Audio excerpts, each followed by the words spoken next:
عمرك سألت الاي اي بتاعك سؤال من ملفاتك او من الداتا بتاعتك وجاب لك معلومة ملهاش علاقة بالسؤال اصلا بالرغم من الاجابة الصح موجودة قدامه؟ المشكلة مش في الاي اي ولا في الذاكرة ولا حتى في الملفات او في الداتا بتاعتك، المشكلة في الطريقة اللي الاي اي بيشوف بيها ملفاتك. النهاردة هيكون واحد من الفيديوهات اللي احنا هنطور فيها الراك سيستم ونبتدي نستخدم انظمة مختلفة او تولز مختلفة تخليه اقوى وتخليه تقدر تعتمد عليه بجد في بيزنس حقيقي، اذا كان ليك او اذا كان لعميل. واللي هنشرحه بالظبط في فيديو النهارده هو انك ازاي تخلي الريتريفل او الاسترجاع اللي بيعمله الاي اي من البيانات بتاعتك ادق اكتر، ويخلي كل حاجه داخله له ليها علاقه اكبر بكتير بالسؤال اللي انت سالته اصلا. لانك لو ما تعرفش الراج انا عملت عنه فيديو كامل ممكن تسمعه، ولكن باختصار ان الاي اي لما تساله سؤال بيروح في الداتابيز يشوف اقرب حاجه او اقرب اجابه صح للسؤال ده ويبتدي يرجعها ويجاوبك بيها.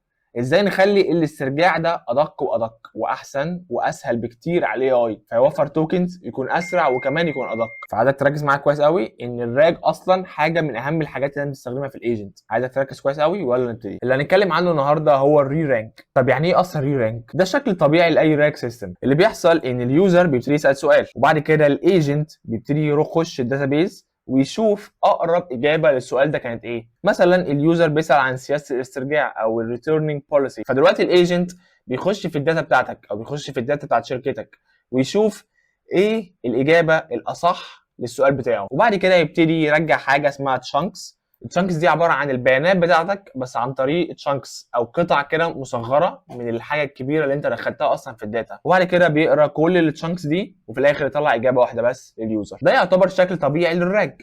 ده الطبيعي اللي بيحصل ان هو بياخد التشانكس كلها ويبتدي يوديها لليوزر. يبقى ده من غير ري رانك او ده الراج الطبيعي. تعال بقى نشوف لما ندخل الري رانك جوه السيستم ايه اللي بيحصل اصلا. ده شكل السيستم لما نستخدم الري رانك. هتلاقي ان البروسيس بتمشي زي ما هي. هتلاقي العميل بيسال سؤال، بيبتدي الايجنت يخش الداتا يحاول يجيب كل الحاجات اللي ليها علاقه بالسؤال ده، والداتابيز بترجع نفس عدد التشانكس. هم الاختلاف بقى ان بقى في لاير هنا او بقى في مكان هنا مهمته ان هو ياخد كل التشانكس دي. لو مثلا الاي اي لقى ان في 10 قطع ليهم علاقه بالاجابه، هل هياخد ال10 كلهم؟ ده الطبيعي. اللي بيحصل بقى في الري رانك ان هو بيرجع يرتب ال10 دول لاكتر 3 او اكتر 4 او اكتر 2 او اكتر واحد حتى على حسب انت بتبرمجه على ايه ليه علاقه بالاجابه دي. بالاخر بيشتغل بحاجه اسمها relevant score، يعني قد ايه هو متطابق او شبه السؤال اللي اتسال. وفي الاخر الاربعه او الخمسه دول بيتحولوا لمجرد 3 او 2 تشانكس بيخشوا على الايجنت وبعد كده يبتدي يرد. فده هو الشكل الجديد بعد الري رانك. طب دلوقتي انا هستفيد ايه من الري رانك؟ دي اكتر حاجات اللي الري رانك بيحلها او بيحسنها. اول حاجه بقى فيه ليست توكنز. ليست توكنز يعني بتدفع فلوس اقل.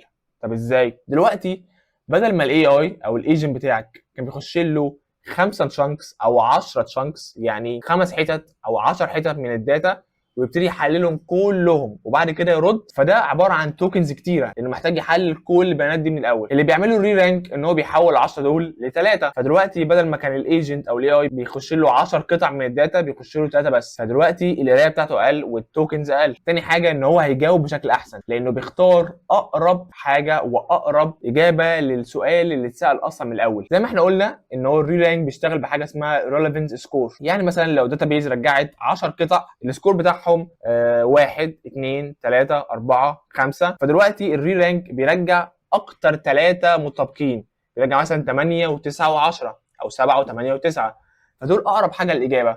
فالاي اي مش هيخش له 10 قطع تقريبا نصهم ما لهمش اي علاقه بالسؤال فيبتدي هو يتحير واجاباته ما تبقاش منطقيه او تبقى عامه قوي. دلوقتي بقى بيخش له الثلاثه اللي هم الاقرب للسؤال فاجابته بتبقى دقيقه جدا واحسن بكتير. واخر حاجه هو فاستر، يعني هيكون اسرع لان الانبوت اللي داخل له اقل، عدد القطع اللي طالعه من الداتا بيز اقل، فمعنى كده ان هو يكون اسرع في البروسيس بتاعته. طب كل الكلام ده حلو قوي، تعال بقى نبتدي في الشغل العملي. تعال نشوف شكله عامل ازاي في الحياه الواقعيه. هنيجي هنا نستخدم init n، التول اللي اغلبيه الناس عارفاها. احنا هنستخدم init n مش عشان هي الحاجه الوحيده اللي ممكن تعمل بيها ده او عشان هي الانسب لده، هستخدمها عشان هي بتوريك الموضوع بشكل احسن بكتير وبشكل دايجرام وبشكل النودز، فاقدر اوريك الشرح بالظبط عامل ازاي. لان صدقني لو ابتديت الموضوع معاك بالكودينج هتكره نفسك مش هتكمل. فانت ان هو مثال حلو بس ده مش معناه ان ده الاستخدام الوحيد او هي افضل استخدام. لو انت ما شفتش اول فيديو عملناه عن الراج ممكن تبص عليه هتفهم ان الحته دي كلها مهمتها ان هي تدخل البيانات او الفايل جوه الداتابيس، عشان بعد كل ده يتقطع ويكون شكله عامل كده. ده شكل الملف بتاعك اللي احنا دخلناه، اللي هو بيتكلم عن الاي اي، بعد ما تعمل له تشانكينج وامبيدنج وابتدى يتخزن في الفيكتور داتابيس بقى شكله عامل كده. فدي مش هنغير فيها اي حاجه هنا. اللي نركز عليه هو الراج ايجنت نفسه، الايجنت اللي بيرجع بيانات من داتابيس. اللي اختلف هنا ان كان دي مش موجوده اصلا، كان ده شكل الفيكتور داتابيس بتاعنا العادي جدا. دلوقتي بقى في حاجه اسمها ري رانكر. طب اصلا انت المفروض تجيب دي ازاي؟ انت بتيجي هنا بتيجي تدوس على ري رانك، ولما تدوس عليها هيبتدي يطلع لك حاجه جديده توصلها، والحاجه الوحيده اللي موجوده جوه نت ان اللي هي ري رانك كوهير. هتيجي هنا تعمل لها كونكت، وعشان اصلا تكونكت مع كوهير كل اللي انت محتاجه انك تعمل اكونت عادي جدا، وتيجي تعمل كوبي بيست للاي بي اي بتاعك. الموضوع بسيط جدا. وهنا بتختار نوع الري رانك بتاعك ايه، ممكن تختار 3.5 عادي كتجربه، ولكن قبل ما تستخدم اي ري رانك تول اقرا الدوكيومنت بتاعها قوي، لان في حاجات كتيره بتختلف ما بين لغات وما بين طريقه تقطيع وما بين طريقه السكور بتاع الريليفنس، وكل حاجه لازم تقرا الدوكيومنت بتاعها كويس قوي. بس كده تقريبا احنا كده خلصنا.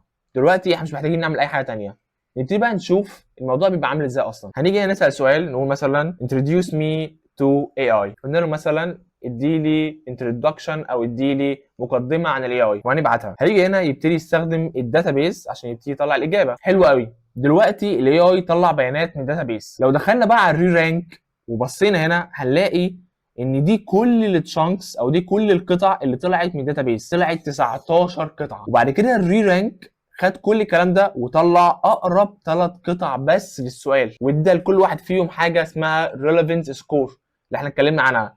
يعني هنا ده كان 0.8، واللي تحتيه كان 0.6، واللي تحتيه كان 0.6. فهو بيجيب اقرب 3 قطع للسؤال اللي انت سالته. انا عايزك بس تتخيل لو احنا ما كناش عملنا ري رانك والاي اي دخل له كل القطع دي من الداتابيس، فده معناه توكنز اكتر بكتير، ففلوس اكتر، معناه ان الاجابه هتبقى اقل دقه بكتير، والاي اي هياخد وقت اكبر بكتير عشان يبروسس كل الكلام ده. فالري رانك حول كل الزحمه اللي طالعه من الداتابيس دي واختار منها اكتر تشانكس او اكتر قطع ليها علاقه بالسؤال او ليها علاقه بالاجابه. وهنا انت بتختار كام قطعه انت عايزها تطلع بعد ما يحصل ري رانك.